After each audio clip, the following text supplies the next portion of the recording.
So, Kris, I will introduce you briefly and then we will jump right in. So, for anyone who doesn't know Kris, she's spoken with us at least a couple times, I think, over the years. But if you don't know her already, she's a community-based researcher and policy analyst at Headwaters Economics, specializing in rural development, government finance, and climate hazards. She has an MS in community development and applied economics from the University of Vermont and a PhD in earth science and economic geography from Montana State University.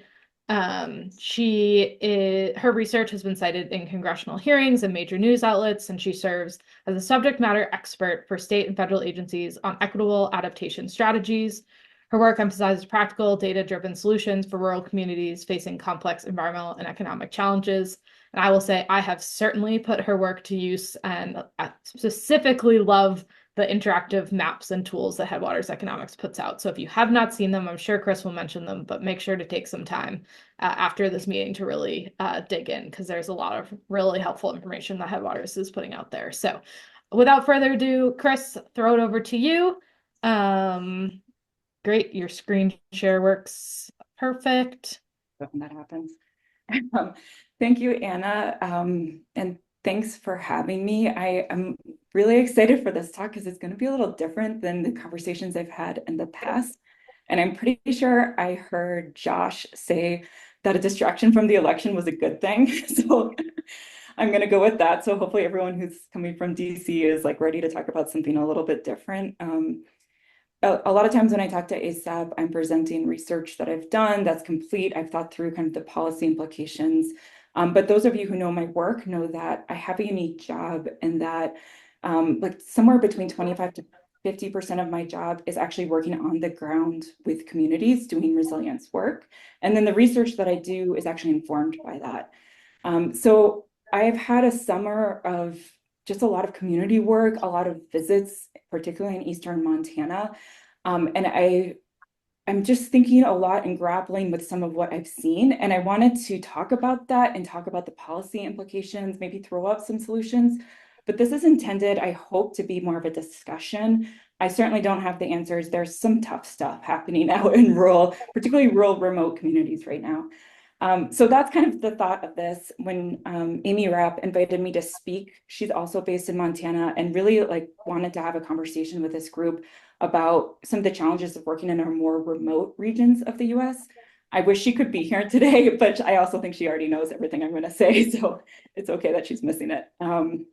Okay, so here, hopefully you're seeing my, oh, let me go back. So here you're seeing just a couple of like honestly pretty random headlines that I just grabbed from throughout the summer of what's been happening in Montana. There's a lot going on. We've got good things, we've got bad things, we've got tons of really industrial scale renewable energy being proposed. None of our communities know what a community benefit agreement is, so we're doing a lot of work about that. We have a big mine in one of our most remote counties that just cut 700 jobs, which is 16% of that county's employment and more than half of their revenue. We've got really strong outdoor economy growth and a lot of booming rural places. And because of that, we also have housing crisis like everywhere else. So it's a complex, pretty dynamic state with a huge diversity of rural communities. So with that kind of context, I'm going to talk about some of the lessons I've been hopefully learning, thinking about grappling with some policy solutions. And I think before I jump in, I should step back and introduce Headwaters. For those who haven't heard me in the past or don't know Headwaters, we are an independent research nonprofit. We are based in Montana, but we do work nationally. And we typically talk about our work kind of in three buckets. So we work on the ground with communities, providing free technical assistance. A lot of that work is around disaster resilience. And I just want to shout out to two of my coworkers who are on this call, which Bridget is our lead for the FloodWise. Hi, Bridget. She is our lead community assistance person for the flood resilience work. And then Ryan is on the phone as well. And happy 2-week anniversary to Ryan. She just started at Headwaters and she helps out with our wildfire resilience program. So helping communities live better with wildfire. So that's our community assistance bucket. On on the research side, a lot of the research we do is informed by our experiences on the ground in communities, and we are thinking about state and federal solutions. So we have a whole kind of body of research around policy solutions. And then, as Anna mentioned, we're also like incredibly passionate about democratizing data. About half our team are data engineers and comms professionals.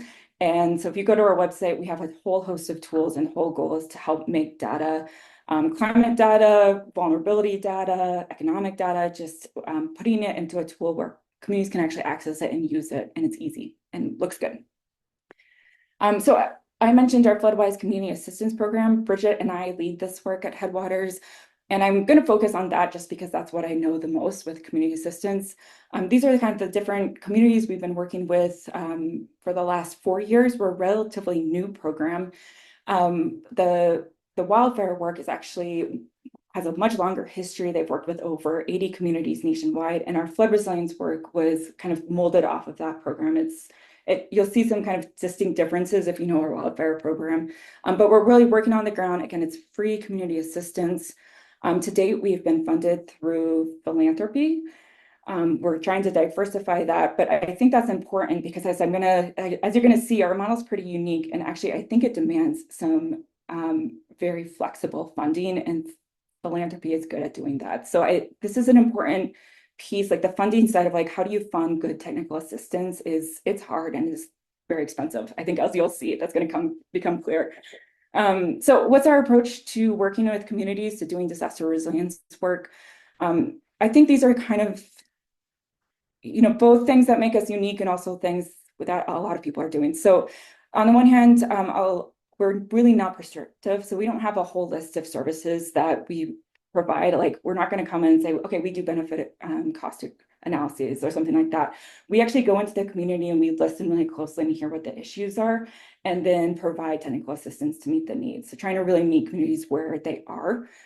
We have a huge focus on relationship building. A lot of times this is not only relationship building within the community. That of course is incredibly important, but it's also really strategically building relationships between local, state, and federal stakeholders. And that's, I think, one of the best ways that we can build capacity. And then the thing that I think actually really makes us unique as a technical assistance provider, that's not a government technical assistance provider, is we have an MOU with local government. So we're working directly with local governments. Oftentimes we are partnering with a lot of community organizations, but at the end of the day, the recommendations we're making are probably going to have to be implemented by a local government. And so that's why our MOU is with the local government. And I'm happy to talk about all of this in the discussion more. I'm kind of glossing over some big stuff. So like, put your questions in the chat and we can circle back. But as I mentioned, like, I think this approach to technical assistance works very well. We've seen some amazing successes, but it does really require flexible and long-term funding. And not everyone is willing to give that. So we've been really lucky at Headwaters to have both public and private funding to enable this work. Okay, so as I've been thinking about our technical assistance and thinking about flood risk and disaster risk and how do we create more resilience in our country, I think there's kind of 3 basic questions that you have to talk about. And one is like the simple, like, where in the US is there disaster risk? We have a ton of data about this. We have big national climate assessments. We have floodplain maps. We've got wildfire risk maps. The National Risk Index. Like, we've done a good job over decades and decades kind of building up this research, and that's really important. The next question that I think people ask is like, okay, given the risk, like, who's most at risk? So think about the decades of research on social vulnerability, Susan Cutter's work, the CDC's Social Vulnerability Index, the new iterations that we're seeing, the EJ Screen, CGES, like, there's a lot of work and frameworks for understanding if a disaster hits, who would be most impacted by that and what can we do about that? And that's incredibly important. I think the third question, and the question that I've been grappling with over the last few years is, given that we know a lot of places that have really extreme disaster risk, flood risk, given we know like certain populations that are most at risk, does the local government that covers that area actually have the capacity to do anything about it? And in my experience in a lot of rural communities, the answer is like, not really, no, they don't. And so this, to me, this idea of capacity as a defining issue of equity that we're just starting to talk about was framing a lot of my technical assistance work. Okay, so I want to show some like what this looks like on the ground. And this is where I'm looking at Bridget because I just told her like these are like works in progress. Like these are thoughts in progress. So bear with me and I'm going to go through them kind of fast. So again, put your questions in the chat. I wanted to give you 3 examples of 3 small communities. I'm working in 2 of them and I'm not working in the 3rd, but I'm going to focus on Three Forks, Glendive, and Miles City. And I'm here in the Star, like my office is here in Bozeman, so that's where I am this morning. We're a big state, so for me to get out to Glendive, that's about a 5-hour drive, just to give you a frame of reference. And I like Glendive is not particularly remote in our state. We wouldn't consider that a particularly remote community because it's like on the interstate. You definitely get more remote when you're up here. So this is a big geography to cover, and I have a lot of respect for our state and, you know, mitigation teams and emergency management covering it. So why am I focusing on these 3 communities? They all have really, really severe flood risk in different ways, but they're all very severe. They're all small communities. Three Forks is about 2,000 people, Glendive's about 5,000, and Miles City is about 8,000. And they all just have really different abilities at the local level to do anything about their flood risk. So I want to start with Three Forks. This is the smallest community. In some ways, it's also kind of the highest capacity and most capable of addressing their flood risk. We have been partnered up with Three Forks since 2020. They were actually our pilot community when we started the Floodwise Community Assistance Program. They were recently remapped. They're going to get their prelim maps shortly. And those maps are going to say that 80% of the city is in the 100-year floodplain, and actually they're most socially vulnerable. So like the kind of lower income neighborhood with a lot of mobile homes, that's going to be remapped in the floodway. So really massive flood risk. One of the ways that we could help is that we partnered up with them and a local engineering firm called Great West. We did a study to identify potential solutions, and then we picked the one that kind of made the most sense, which was a conveyance channel. This conveyance channel, basically, part of the flood risk issue is that there's legacy infrastructure, both from railroad and state roads, that channels floodwater into town. So this conveyance channel actually restores kind of the natural pathway of the river and will move that floodwater away from the community. $5.5 million, that's a huge amount of money for a small town. We were able to write and secure a FEMA flood mitigation assistance grant. We also just heard that our state is going to come in and pay for the local match on that grant with the new resiliency fund, which was just started in our state. That's huge and really important. We've also worked with the city to pass a special improvement district to raise money for the long-term operations and maintenance. And that's a really key piece of building mitigation infrastructure that I think a lot of people forget about, but that long-term cost is really important. So let me just say before I wrap that up, this has been just like an incredible success, and that is solely because of the partnership that the community was able to build. We meet monthly, we've been meeting monthly for years. The state attends every one of those meetings. Oftentimes we have federal partners jumping in. The coordination it's a great example of what you can do to help small communities build capacity to get the mitigation work done. They have 2 outstanding local staff members who have led this work, Kris and Kelly, and they also have a city council that has been planning for this project for years. They're squirreling away money. It's a growing community, so they don't necessarily have revenue issues. That's going to be different in the other communities I've talked about. So this is like a really nice success story of what's possible in Rome. Okay, so things get tougher as we move to a little bit more remote eastern Montana, Glendive, Montana. And I had to put a dinosaur picture in because if you're a Jurassic Park fan, that paleontologist in that movie is actually based off a Montana guy, and he found a lot of the fossils in this area. So if you like fossils, you should go to Glendive. It's an awesome community. Again, it's about 5,000 people. They have the Yellowstone River goes right through town, kind of separates West Glendive and Glendive. And what can happen is you can have ice jams that actually create a flood that would overtop a levee in West Glendive and flood that entire region, including a mobile home park with 120 units. So when you ask the Army Corps of Engineers in our district, Omaha district, where is in your district has the highest like risk to life safety, they'll say Glendive. It's been known about for decades, and they've had 4 failed studies from the Army Corps that failed because they couldn't identify a cost-effective strategy. This is a community with low property values, so any kind of solution was going to be really expensive, and it's just hard to justify those costs when you're the way that our benefit cost analysis works. It makes it challenging. So we're doing another study. These studies are all super expensive. Like there's a 50% cost share. So the city and the county are paying $500,000 to get this done. We think we're going to have a cost-effective solution. We think that solution will be to raise the levy by 3.5 feet. And it's going to cost $15 million. The city will be on the hook for $5 million of that.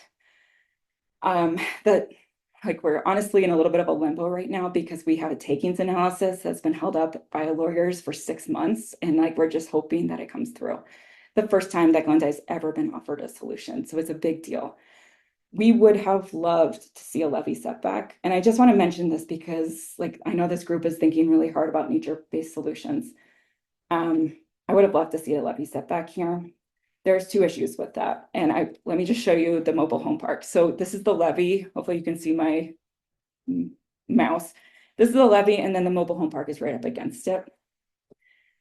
When you are talking about a lower property value community, it makes the benefit cost analysis really challenging. That levy setback, when they tried to run the numbers, it was cost effective, but it was barely. And so even if the community had said we prefer that option, I don't think the Army Corps would have been comfortable going forward with it because if the costs were increased at all, it would have sunk the project. So it was just really on that line. Obviously you would have been, there's a lot of homes at stake. So if you could calculate the benefit cost analysis more to like think through housing, you'd have different outcomes, but that's not how the formula works. So that is one issue, the benefit cost analysis. The other issue comes down to capacity. When you're talking about an Army Corps project, if there is real estate involved, the community is responsible for securing that real estate and relocating people. So for a mobile home park, we're talking about 120 households that would have to be relocated. The local government is super bare bones. There's a mayor, there's a public works director, there's an administrative assistant, and from kind of like, and that's it. There's no planner. There's not a finance director. They outsource that. Like there's no capacity at the local. All they can do is like keep the water running, right? Keep those bills going out. Like that's like they're maxed out. So the idea that they would have to be in charge of securing this mobile home park and then relocating all of the residents and also paying for the cost of relocation, I personally don't think the local government would be able to handle that. And the Army Corps does not provide assistance. So it's would have been nice. Again, like I would have loved to see a more nature-based solution, but sometimes it's not realistic and you have to just go with protecting lives, which is what this project is doing. And I would love to talk about this project all day. My team knows that I can talk about this project all day because it's very complicated. But I'm going to move on and just say the other thing that's happening in Glendive, and this was kind of the first thing that I heard this summer that really started catching my attention. When I was out there meeting with some of our stakeholders, they just mentioned that they were going to cut their rec department. And that is a big concern for me because one of the things Headwaters is trying to do is help with economic diversification, and their recreation economy is one of the foundations of that. They're located between 2 really big national parks. They have a fabulous state park. They have the Yellowstone. So the fact that they were trying to cut their rec department at the same time when they're trying to develop this economic diversification plan was just like a red flag. They have managed to keep their rec department intact because they got such bad backlash. But they're dipping into reserves to make the budget work this year, and they're cutting folks. And like retracting certain services, basically. They've also had to dip into their reserves for the last 4 years. So as Mayor Deb Dion noted, this approach is not sustainable. It could lead to bankruptcy if not addressed. And, I think like we're used to hearing bankruptcy with businesses, and bankruptcy is just not common with local governments. So for me, this is extreme. And Mayor Deb Dion is not a dramatic person. So if she's saying that this is on the table, it's probably on the table, and this should be a big red flag. And that's going to lead us into a conversation about Miles City. Miles City is one of my biggest concerns in Montana. Headwaters is not working there right now. It is a CGS community. They have massive flood risk from both the Tongue River and the Yellowstone River. It's been known for a long time. Various people and stakeholders and federal agencies have tried to figure out what to do. There's been no solution. They went through a Section 205 project. Basically, it said you have to completely redo your levee because the old one is in such bad condition with like trees growing out of it. I've heard cost estimates for that range from like $40 million to $100 million. That is, for a town of 8,000 people, a very hard lift. Also, because Section 205 tops out at $10 million, they would have to get congressional approval for that project, which is very complicated to get. Only a couple of communities get selected each year for that. And the other thing that's happening, and again, this just caught my attention, when I was talking with the county commissioners this year, they were like, well, we've just had a lot of bad storms. We've had a lot of wind come through. We're having a ton of debris removal. We're having a ton of infrastructure removal or infrastructure damage, but none of those storms have been big enough to meet the threshold of like FEMA recovery aid or state support. So basically what he told to me was like, this is death by 1,000 cuts. Like we're just getting hit over and over and over again, but it cumulatively has a huge effect, but no individual storm is enough to kick in aid.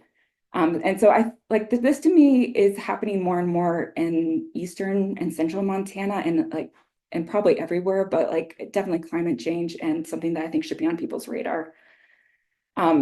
So Miles City also, when I was out there, basically like let us know, and I was with federal agencies and state folks, they basically just said, like, we almost didn't make payroll a couple of weeks ago.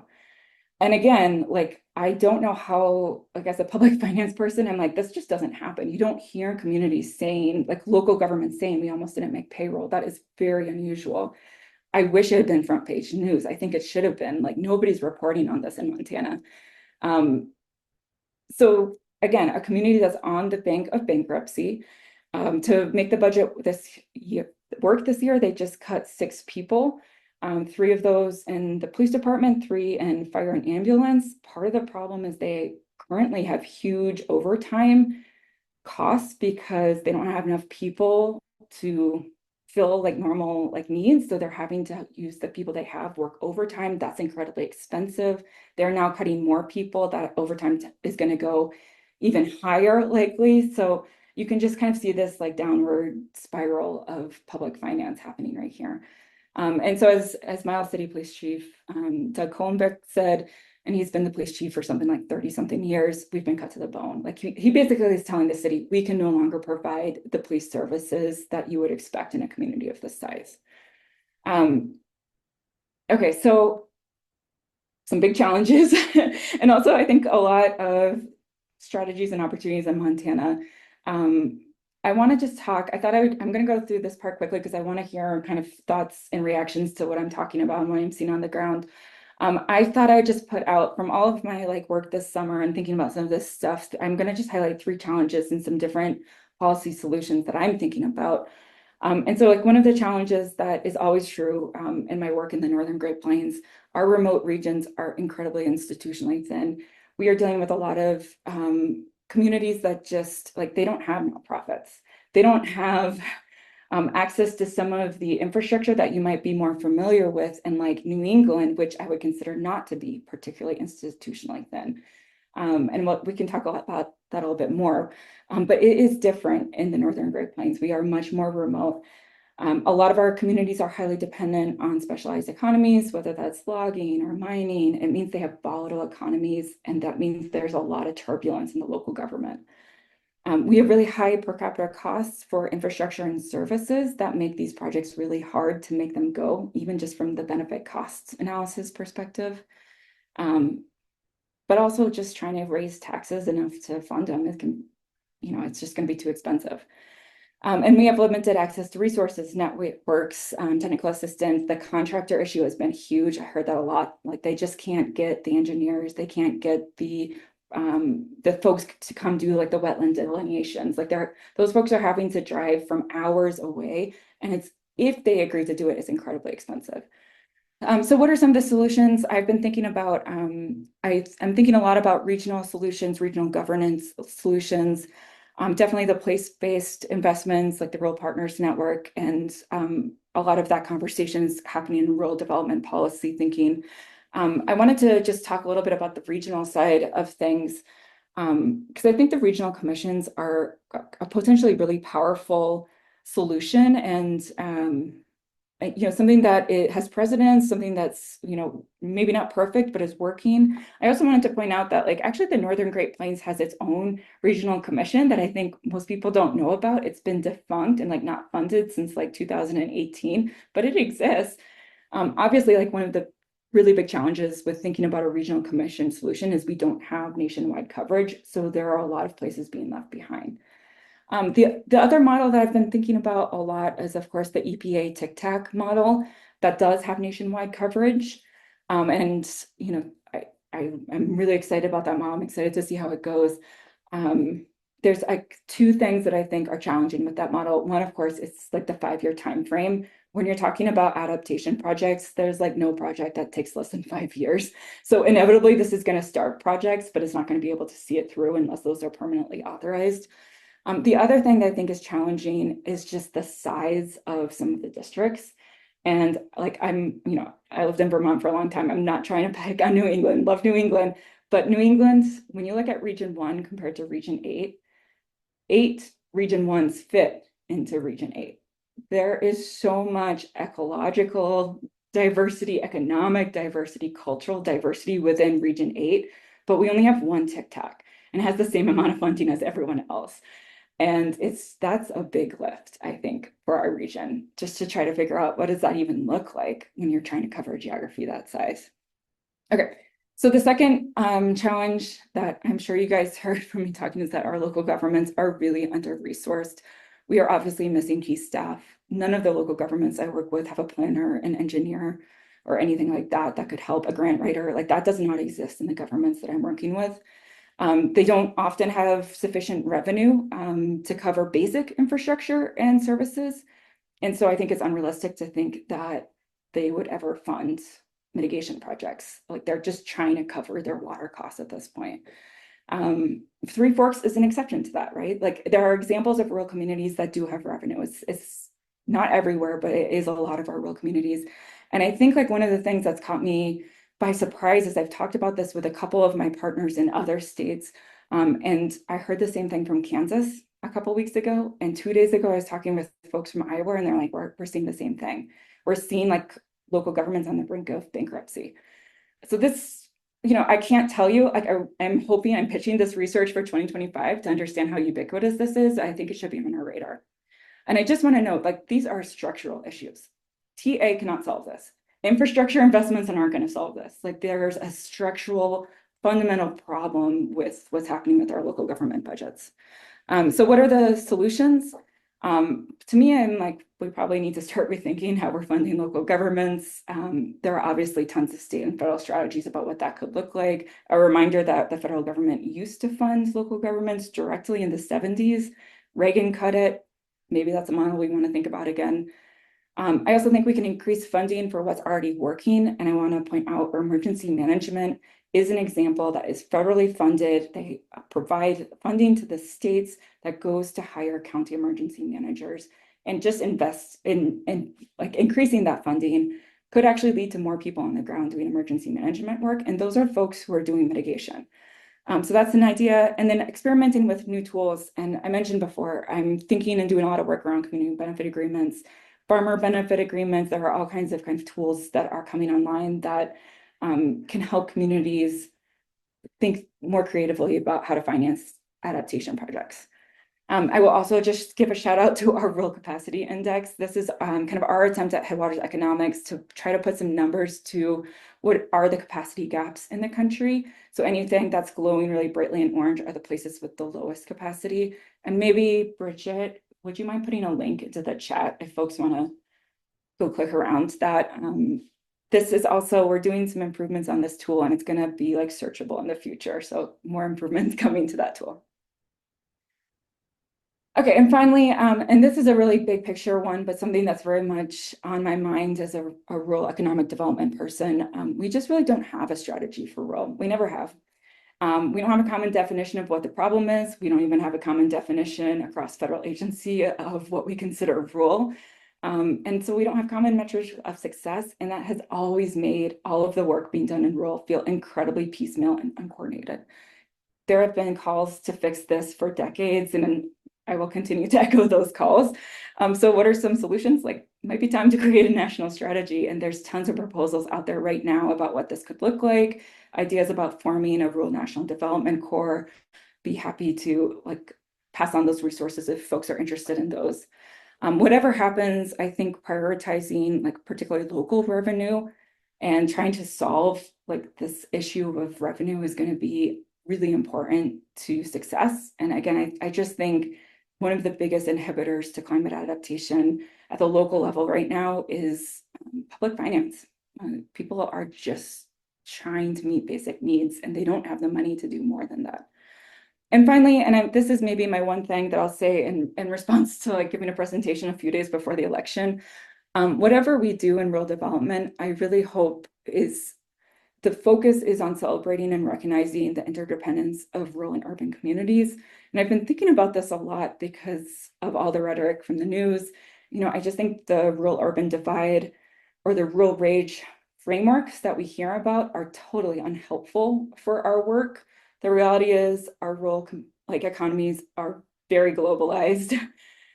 There are big national companies, big multinational companies working in rural. Rural communities are incredibly dependent on urban communities. Urban communities are incredibly dependent on rural communities. You cannot untangle that.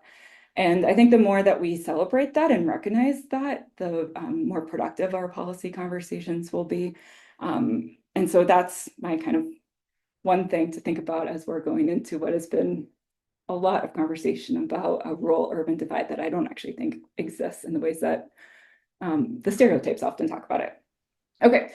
Oh, I'll just throw this out. This is my, I love this slide from Tony Pippa at Brookings. If you know Tony, he tried to track who at the federal level is doing rural policy. And obviously the infographic he created is not meant to be readable. It is meant to overwhelm you. Yeah. It's crazy. There's 300 or 400, excuse me, different programs and 13 departments, 10 independent agencies, and 50 offices that have rural specific programs. So not to create too much empathy, but for me, as a rural technical assistance provider, I think this is the landscape that I'm trying to connect our rural communities to. And I doubt there's a single person in this entire country who is actually literate in all of this. It is a very complicated and incohesive sphere. And so this is why we talk about how a rural national policy could actually really help us.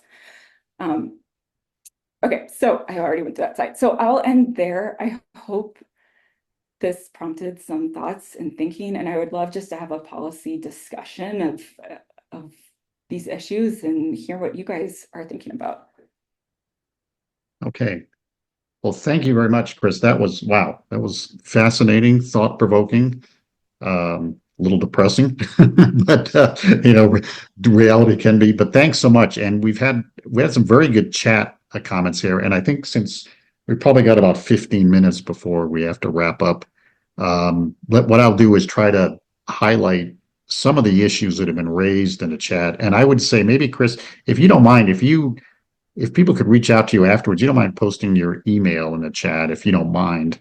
Maybe people can follow up with you afterwards if we don't get to their questions. So Tom Doe and Yang Bo-do had some good back and forth about basically whether capital markets have been utilized to finance projects like municipal bonds, green banks, that kind of thing. Can you comment on that topic? Yeah, there is some of that work. Typically, it works best if there's a rural region that is adjacent to an urban area. So one of the best examples I've seen is in Arkansas near Little Rock, where they used a green bond to fund a bunch of conservation easements and upstream to protect water quality, but also to decrease flood risk.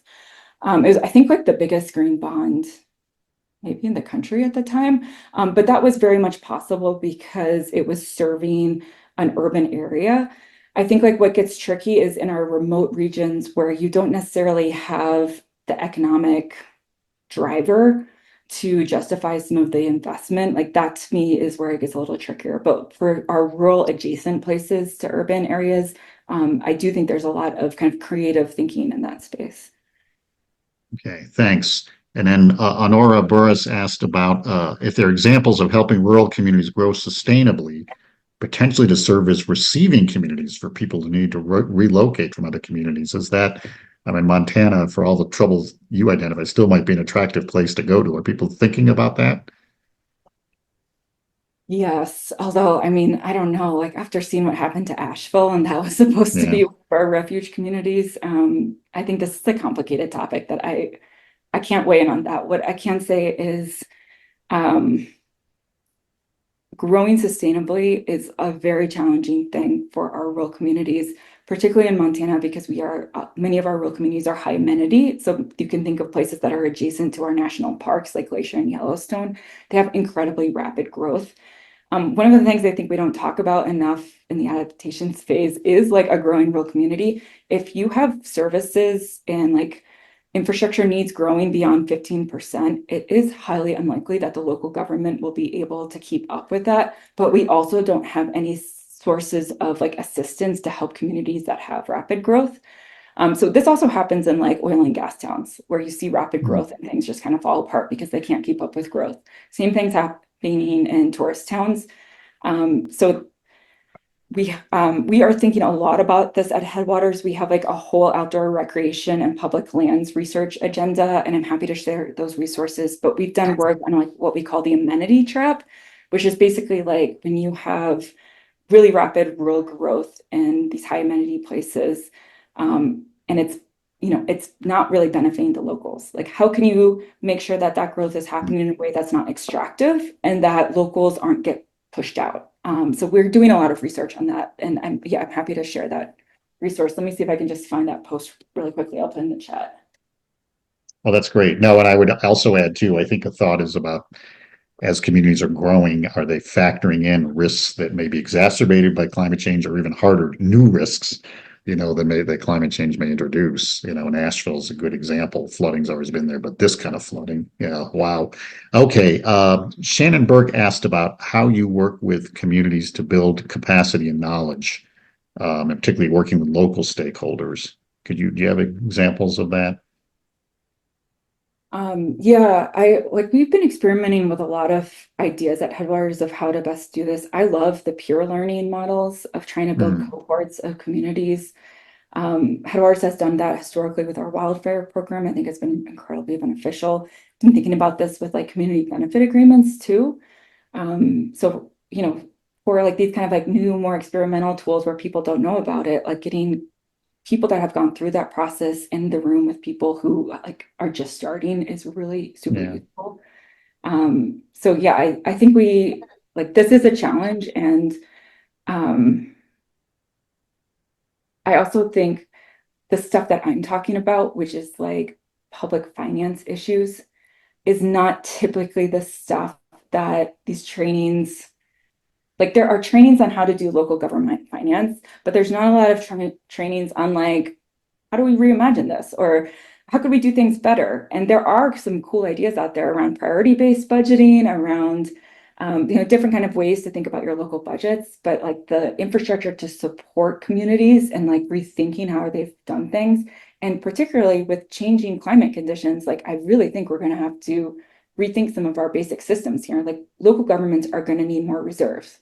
That can be hard. Like that actually can be illegal to have those reserves in certain states because they have such restrictive policies. So, having these conversations and thinking about how do we capacity build around public finance, I think is an open question. No, that's fascinating. I mean, this question of holding money in reserve, almost like insurance or something. Yeah. Anna McGinn asked a question about population change, and you did talk about where areas are growing. But Anna, if you don't mind, I'm going to ask you about what about where population may be shrinking? What do you obviously that poses some challenges, but what do you think about how to address those areas? Yeah, Anna, did you want to weigh in anything? Or is that your... Yeah, I mean, I was just curious, like, in the case studies you shared, like what is population trend looking like, and like how much does that play into these challenges, or how much is it like entirely separate from them? Yeah, great question. I think in some ways, like the Three Forks study, like the reason that they have good revenue and are not struggling in the way that the other two communities are is that they do have population growth. Like they're in Gallatin County, they're near Bozeman, Montana, very rapidly growing area. Miles City and Glendive are basically holding steady. Again, like these are not some of our most remote communities. I think in general, like as you get further out, more remote, you do start getting into those population losses. And I'm thinking about a lot of my work in North Dakota as well. You have depopulating rural communities, and there's a whole host of kind of creative ideas about like how do you do that gracefully? And it can be like deconstruction ideas. So like roads are always the biggest drain on the budget in these very small communities.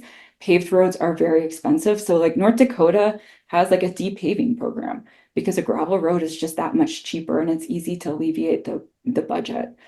Um, so yeah, I think helping communities also manage decline is important. I think there's a whole other set of communities that we have not touched upon, which are our persistent poverty communities. At the county level, like I think something like 86% of persistent poverty counties are rural. So this is a huge issue. It's mostly in the South. It's tribal communities. It's a lot of our rural communities of color. Those places need targeted place-based, and like that is where we should be targeting our place-based investments.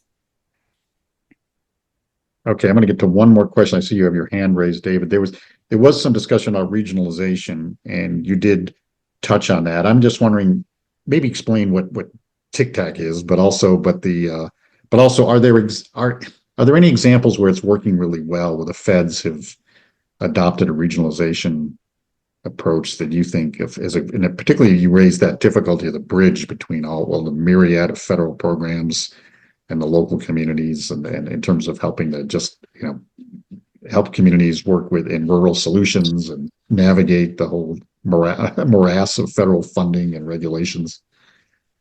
Yeah, I do think like regional governments need to be like a big focus in some of our solutions, and these can happen at different scales. So I think Vermont has had since the 70s regional planning commissions. They are really important for helping connect the dots from very small communities to state and federal resources. So that is one solution. The bigger regional side, the Appalachian really Regional Commission has been doing a lot of work, and like there are things that are working well with it, there are things that are not working well with it. Regional, I guess like one of the ways I'll frame this and why I think a regional solution is important, we have often thought about inequality as an individual thing. So we talk about poverty. What I am very interested in thinking about are like the community scale or regional scale of inequality. So where are our regions that have been disinvested in systematically? And what kind of solution and like governance structure can help address that? Something like a regional commission, the EPA Tic Tacs, which are designed to be regional and provide technical assistance to communities that need it the most. I think that that's really what's needed to help connect the dots between local, state, and federal. Some kind of infrastructure.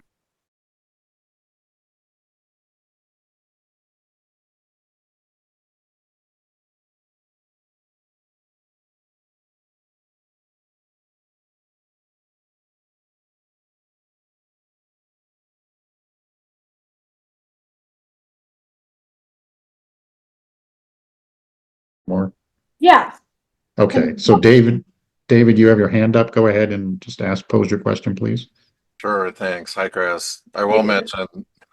mention that FEMA, at least in some regions and to some degree at the national level, as some of you may know, is at least exploring the concepts of more community-centered hubs of response. So there's a dialogue within FEMA that might, that needs support, I would say, but might lead in that direction. So my question is, as you know, and you even said, like many of the issues that you're pointing to are not really about climate change. And like much of the dialogue about climate change is, hey, what's happening is climate change exacerbates pre-existing inequalities.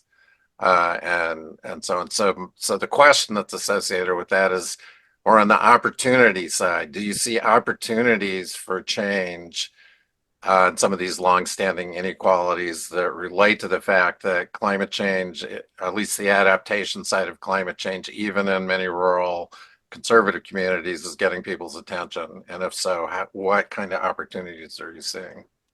Because I think a lot of what you're pointing to is political solutions, about resources and focus need to be part of what you're talking about. Otherwise, we continue to not get anywhere. So.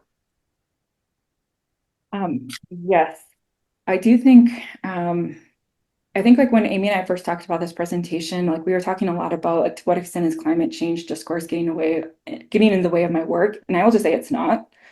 Like the communities that I'm working with are very invested in making their communities more resilient. I work with in very conservative parts of the country, North Dakota, South Dakota, Nebraska, Montana. To me, this is not as much of an issue anymore, like compared to the work that I was doing 10 years ago. And people are seeing these increasing level of disasters. So there is an opportunity, I think, here to do really good work. And I do actually think that local government revenue or lack of is actually an equity issue. It's just not one that we have talked about, but like we know that where you grow up matters a lot. And like the local government that funds your health, your education, and all of the things that are like structural and will impact your long-term well-being. So I actually think of this public finance issue as a fundamental equity thing. And I guess one of the things that I'll say is like I hear a lot of conversation, even in Montana, oh, those local governments have just mismanaged their budget. Like that's what I'm hearing. It's the mayor's fault. And I like that's maybe true to some extent, but it's too ubiquitous and the problems are too similar from place to place. Like it's not just a matter of some bad decisions that were made. Like there's something else going on. State restrictions, crazy inflation, tons of it, like small scale disasters that are eating away budgets, whatever it is. And like this is, I think, like the issue I really want to dig into kind of next year in my research. So try to sort this out. But like to me, there's something bigger going on. And I'm hearing conversations about kind of a direness of local government budgets that I haven't heard in the past as badly. So yeah, I don't know if that fully answered your question, David, but that's kind of how I'm thinking about some of these issues. Thanks, Chris. Hey, Anna, do we have time for one more? What do you think? Yeah, I think we'll do one more quick one. All right. So Josh, I'm going to call on you because you were raising a lot of good points in the chat. Is there anything particular you want to ask, a question or point you want to make? Not particularly. I mean, one was on regionalization, one was on the resilience authorities. I mean, I just affirm the regionalization issue because I think it's after post-Helene where you have an entire region that's impacted and even the hubs of activity that would normally support recovery are impacted. It just seems like from a physical standpoint, meaning that impacts are regional now, when you have a flood, and then response needs to be regional, that planning and mitigation pre-preparedness would kind of be like becoming a necessity, not just like a luxury. I'll just respond to that by saying like, and I think this is like indicative of kind of the push and pull that I'm getting as a technical assistance provider. I had a funder ask me this summer, why am I not working in Fromberg, Montana, which is a town of a couple hundred that got completely devastated by the 2022 floods? And it's a good question. Like, why is Headwaters not there? It's in our backyard. And I just like, my response is like, that is an incredibly low capacity community that would eat my lunch. Like we would spend so much time trying to help them when it's a watershed issue. And I think actually the scale of the solution needs to be more regional and watershed. And we would not only make better use of that money, but like everyone's time if we actually worked at the county or like multi-county scale, which is a far bigger project. And, it's going to take more money to do that. But that is like something that we're thinking about very strategically is like, what's the scale of the problem? What should the scale of the solution be? And also, how do we best support some of our smallest, lowest capacity communities? And it might actually be to bump up scale a little bit. So I'm wondering if this question, and Josh has triggered this, that what we're seeing in some states, particularly some red states, is the legislatures, the state officials are inhibiting or prohibiting local authorities from dealing with climate change, right? Florida is saying you can't deal with climate change. I forgot, was it Texas or Florida that said you can't deal with heat stress issues at the local level? Are you seeing this in Montana, or do you have a comment about this in general? How, what can be done to overcome this? Or We don't see that in Montana. Or I think I'm kind of looking at Bridget. I don't, like, this hasn't been an issue in any of the states we're working in, like the Northern Great Plains, kind of Midwest area. But I also think like we do disaster resilience. Like sometimes it's a framing issue. Mhm. Okay, Anna, back to you. Thanks, Kris. That was great. Thank you. Wonderful.